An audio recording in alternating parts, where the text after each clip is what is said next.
Okay, so I just want to talk. I want to tell you what I'm doing. I just gotta keep talking. I don't want to edit it much, though I might throw some things in that I want you to see. Therefore I wish for neither thanks nor blame. In all this work meekly, I beg you try to overlook it if a word be lame. For just as said my author, so say I, as though I speak of love unfeelingly, that nothing new, no wonder I am duller, than he, a blind man, is no judge of color.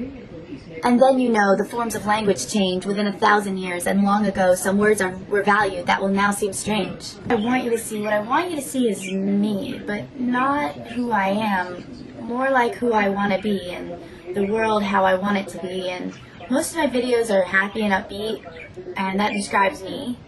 And also I like to listen to happy, upbeat, like surf rock, psychobilly kind of music.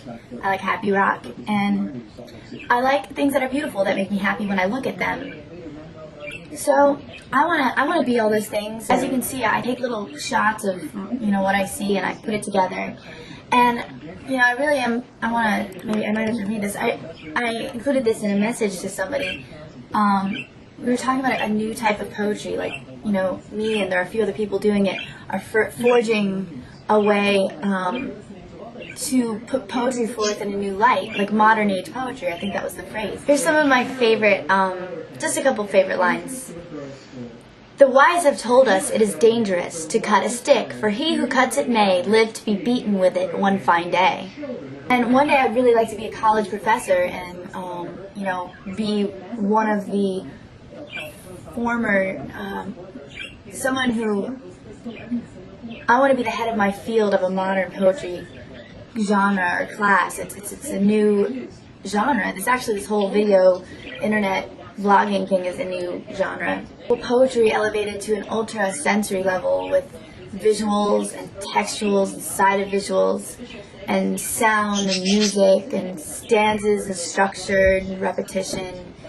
I want to be a storyteller and a bard and a poet, and I want to just spread happiness and peace and beauty and hope. Bringing all this forward is because I've been not sad, I haven't been sad lately, but I've been the last couple days really frustrated. I'm truly unsatisfied by so much waste. I burnt myself cooking last night. Can you see it? It's kind of gross. I've been, experiencing not a loneliness, but just a frustration at my inability to connect, with any real feeling or reward or sense of, long-term satisfaction. And, for example, someone new I just, got into today was Matthias.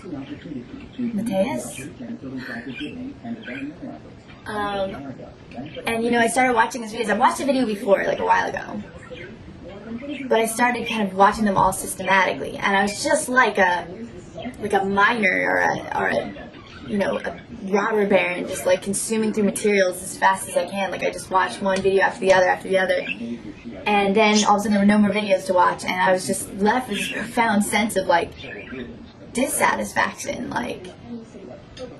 not boredom. I can always entertain myself, but I was so let down at the end that there was no more of them. Now I'm let up by the fact that they'll release more and more will come. So will I, so will Croft. Some happy, some sad, some poetic, some not poetic. Some are more about my life and some are more about what I want you to actually think about, what I want people to think about.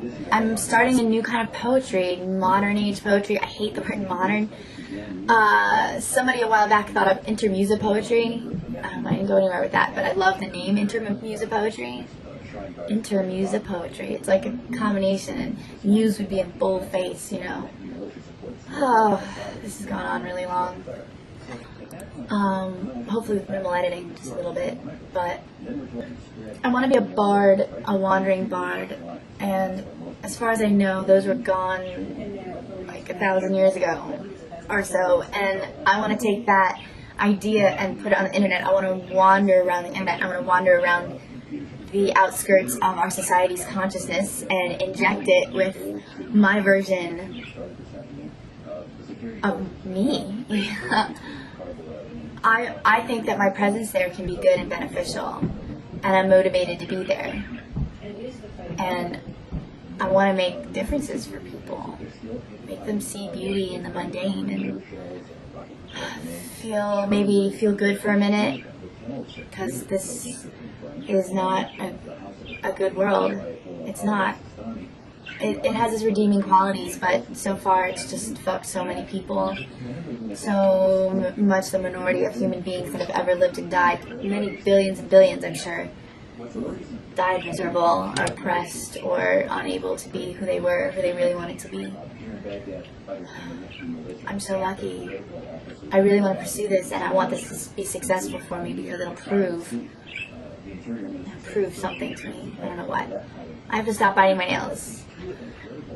Oh God, I have to stop biting my nails. Why do I do that? I really don't want to. If you've watched this long, you are fans. Croft thanks thee for your viewership. She craves thy responses. She talks in third person a lot to make you think. Stay with me. I'll try to keep on with the poetry and the visuals and refining the craft and structuring my videos in a way that makes you feel like you've just read a really rewarding poem. I do try to keep them short, under 4 minutes, under 2 preferably, but it's really hard for me to do that. I always have so much materials. Just to keep you coming back, I don't have a lot of my time to spend watching other people's long videos as much as I do sometimes, and as much as I want to more. You know, I can't. I already sit in front of this computer long enough as it is every day. So, yeah, I'm gonna go read some Chaucer. Do you want to read? You want to hear some Chaucer? Saw a blind man go the other day where others tumbled down who had their eyes. Besides, a fool may often guide the wise. Ever could one know what sweetness is if one has never tasted bitterness? For inward happiness was never his. For who was in sorrow or distress, set white by black and shame by worthiness? Each seems the more so by its opposite. So say the wise, and so we all. I've heard God knows of how you lovers live. Your mad observances and superstitions, the pains you take, the services you give, to win your love when won, what dread suspicions, and when your prey is lost, what exhibitions of woe, fools that you are, and blind, dear brothers, not one of you takes warning from the other. Troilus writes a letter to Creside, and in the letter, and next he begged her with all lowliness, because he wrote in madness, not to chide the audacity. He wrote under duress. Love made him do it, or he would have died. He begged her piteously to take his side, and after that he said he lied like thunder. He was worth nothing, he was no great wonder. Woe to the gem that has no native force, woe to the herb that has no healing shoot, woe to the pity that knows no remorse, or pity but treads others under foot. And you, by crop of beauty and its root, if in such beauty pity cannot thrive, then it is pity you should be alive.